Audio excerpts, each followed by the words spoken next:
Okay, for notes today, we're going to be starting on page 108. And so you'll see lesson 23 there at the top. Okay, so let's first start by completing this table. So what is this symbol? It's an equal sign. So you know that one. So we could give an example of that. Well, 2 plus 2, that equals 4. That works. We could say that negative 10 equals negative 10. Okay, our next symbol, how would we read that? So remember that we have the bigger n first, so that means that it is a greater than sign. So this one is a greater than. And now let's write a couple of examples. Well, we could say that 12 is greater than 10. We could say that negative 1.5 is greater than negative 3.5. Remember, with negative numbers, the closer you are to 0, the bigger the number, or the further to the left from 0 that you are, the smaller the number. Okay, the next symbol, the smaller end is first, so that would be our less than. So we could say that 1 is less than 2. We could say that negative 2 is less than negative 1. All right, these next two symbols are new. So if you notice the first symbol you see, oh hey, well that's a less than. Well, then you see this line underneath. All it is combining it with the equal sign. So this one is a less than or equal to. So it is a less than or it could be equal to. So let's write an example. Well, we could say that 10 is less than or equal to 13. That would be a true statement. Well, we could also say that 15 is less than or equal to 15. Now that we have that equal sign there, it could be smaller or it could be the same number. And so that's how we use that equal to portion. So then on the opposite end, it would be the same thing, except it would be a greater than or equal to. So this one is a greater than or equal to.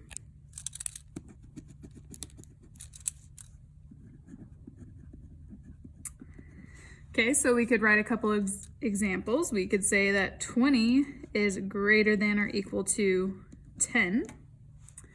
Well, we could also say that 10 is greater than or equal to the number 10, because it could be bigger or it could be the same value. All right, let's flip over to the back of this page. So we're going to start here with exercise 1. So we are going to substitute the indicated value into the variable and state in a complete sentence whether the resulting number sentence is true or false. If it's true, we're going to find a value that would make it false. If false, we're going to find a value that would make it true. Okay, so that's a lot that we're going to be doing, and this is going to be very similar to your homework. So let's just break it down. The first thing it said is to substitute. So that means we're going to plug in. So let's look at number 1. What number are we plugging in? Well, it says substitute 8. Well, what variable are we plugging it in for? X. So everywhere we see X, we plug in the value of 8. So we have 4 plus 8 equals 12. Well, what's 4 plus 8? 12. So we have 12 equals 12. Is that a true statement? Does 12 equal 12? Yes, that's true. So now we're going to state that in a complete sentence. So this is a true statement. This is a true statement. You don't have to list the explanation because you have the work here as your explanation. So you don't have to say because blah, blah, blah. You can just have your work there and that will suffice. Okay, well, the next part of the instruction said, well, if it's true, we're going to find a value that would make it false. Well, if we think about that, what if we plugged in the number 7? Well, 4 plus 7 is 11. Does 11 equal 12? No. so that would be false. Well, what if we plugged in the number 9? Well, 4 plus 9 would be 13. Well, 13 doesn't equal 12 either. So if you think about it, we could plug in any other number except 8, and it's going to be false, because we could plug in 8.1. It would be false. We could plug in 8.01, and it would still be false. So we're going to state this is false when the variable we're using is x. So this is false when x, and then we're going to use the symbol does not equal to. So it is an equal sign with a slash. So this is false when x does not equal 8. So every other number except 8 will make it false. All right, number 2, we are substituting 4 1/2 in for g. So what operation is happening between 3 and g, even though it's not written? It's multiplication. So we have 3 times 4 1/2, then greater than 15. Well, how do we multiply a whole number times a mixed number? Let's change that mixed number to an improper fraction. So we would have 3 times, well, this would be 9 over 2. And let's go ahead and put 3 over 1 so we can multiply that fraction out. Okay, so we have greater than 15. Well, 3 times 9 would give us 27, and then 1 times 2 would be 2. So we need to check to see if 27 over 2 is bigger than 15. So let's do some division. So let's convert that fraction to a decimal, so we're going to use long division. Well, 2 goes into 2 once, subtract, remainder 0, carry the 7. 2 goes into 7 3 times, and then 2 times 3 is 6. Subtract, then we have a remainder of 1. Well, we're not finished, so we have to add our decimal point, then a 0, drop it down, 10. 2 goes into 10 5 times. Okay, so in other words, now we have 13.5 is greater than 15. Is this a true statement? No, 13.5 is not bigger than 15. So this is a false statement. This is a false statement. Okay, so now that we know it's false, we need to state when it's true. So let's think about this. If we were to plug in 4 3/4, so 4 3/4, well, that still wouldn't work. So if we look here, let's try and figure out the number where it would make it the same on both sides. And let's start there. So what number times 3 would give us 15? Well, it'd have to be 3 times 5. So if g equals 5, would this be a true statement? If g equals 5. Well, then we would have 15 is greater than 15. Is that true? No, because it's the same number, so it's not bigger than it. So that means we would need any number bigger than or greater than 5. So this is true. This is true when the variable we're working with is g is greater than 5. Well, we could check. We could plug in the number 6. 3 times 6 is 18. 18 is greater than 15, so it works. We could plug in 5.1. 3 times 5.1, it would be bigger than 15. If we did 3 times 5.01, it would still be bigger. So any number when g is greater than 5, it will be a true statement. Okay, let's do number 3. So we're plugging in 8 for f. So we have 8 over 4 is less than 2. Well, 8 divided by 4 is 2, so we have 2 less than 2. Is this a true statement? No, 2 is not less than 2. So this is a false statement. This is a false statement. Now let's figure out when it's true. So let's say that we plugged in a number that was bigger than 8, and let's choose 16 because we can easily divide it by 4. So 16 divided by 4 would be 4. Well, is 4 less than 2? No. So that means it's not going to be whenever f is greater than 8, It's going to have to be when it's less than 8. Because if we plugged in the number 7, well, 7/4 is the same as 1 3/4. Well, 1 3/4 is less than 2. So that would be a true statement. So this is true when f is less than 8. It'll be true for any number that is smaller than 8. All right, number 4, we're substituting 25.8. So let's plug it in. Notice the symbol we have this time. 14.2 is less than or equal to. We have that new symbol. Then plugging in 25.8 minus 10.3. Well, what is 25.8 minus 10.3? Well, that would be 15.5. So we are checking to see, is 14.2 less than or equal to 15.5? Yeah, so this is a true statement. So this is a true statement.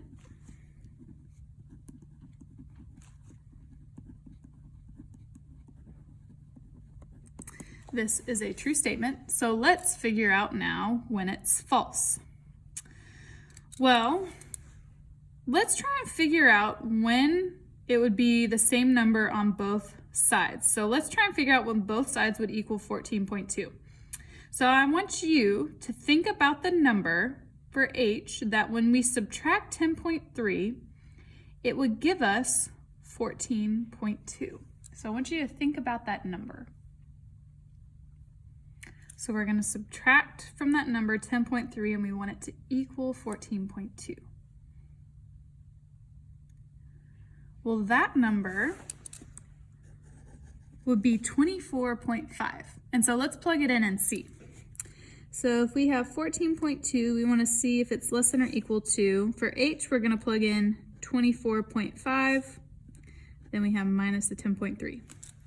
Well, 24.5 minus 10.3 would be 14.2. So now we know the number where they're both going to be equal on each side. So is this a true statement right here? Yes, this is true. So we need to figure out when it's false. So if we were to plug in any number greater than 24.5, well, that would be a true statement. If we plugged in 30.3, 30.3 minus 10.3 would be 20, and 20 is greater than that 14.2, so that would work. So that means this is false. This is false when h is less than 24.5. That's when it will be false. All right, and then last one, number 5.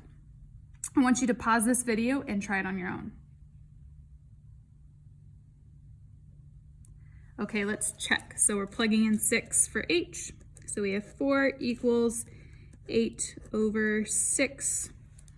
Well, if we were to convert that to a mixed number, that would be 4 is equal to, well, that would be 1 2/6. Well, does 4 equal 1 2/6? No, those are not equal. So this is a false statement.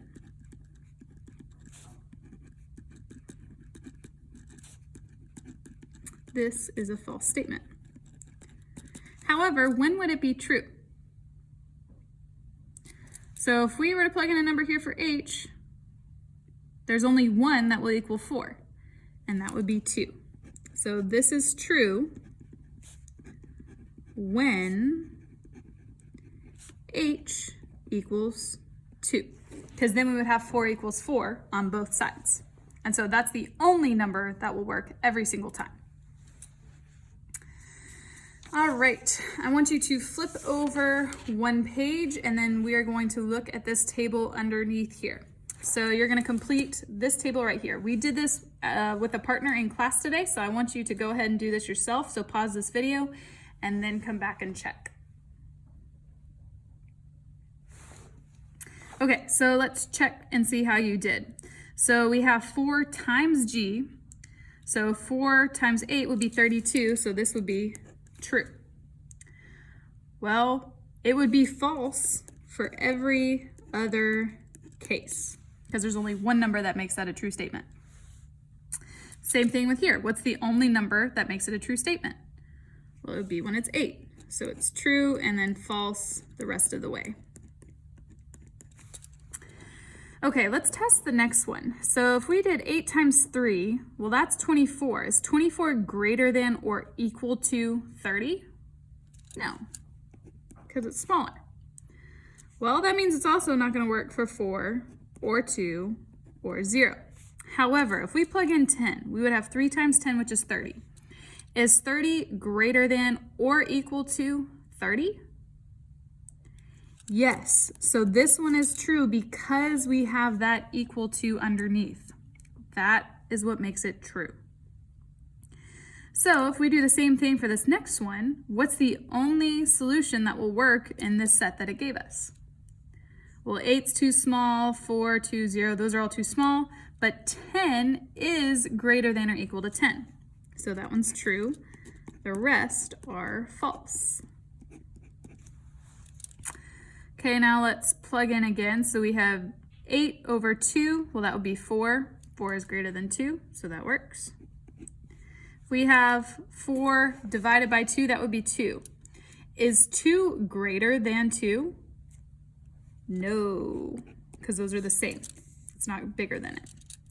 If we did 2 over 2, well, that would be 1. 1 is not greater than 2. Then we'd have 0, which is not greater than 2. However, 10 divided by 2 would give us 5, and that one is bigger than 2. Okay, what solutions will work for the next one?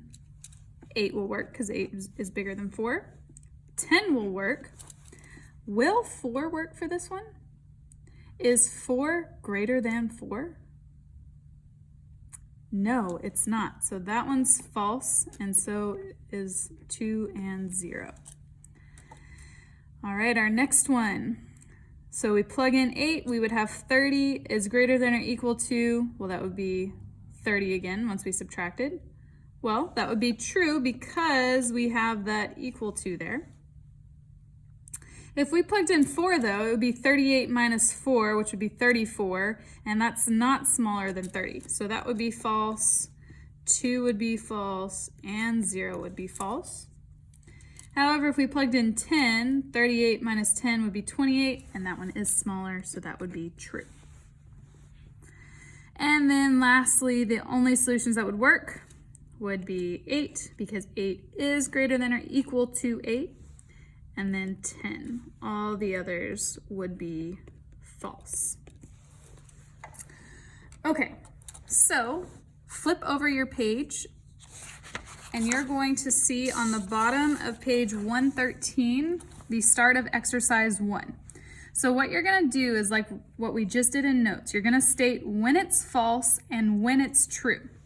And you need to make sure that you answer this in a complete sentence. So you're gonna figure out what values of C would make it true, what values of C would make it false. We did this in class together with a partner, and then we checked our solutions. So I want you to complete exercises 1 through 7. Then I want you to check with the key that will be posted on Google Classroom. Then I want you to check numbers 8 through 12. And so 12 continues all the way over to the back on page 115. For those, notice that it says you need to identify all equality and inequality signs that work. Not just one, but all of them.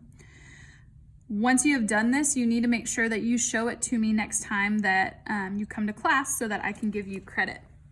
So go ahead and get started, and then after, when you're done with that, work on your homework.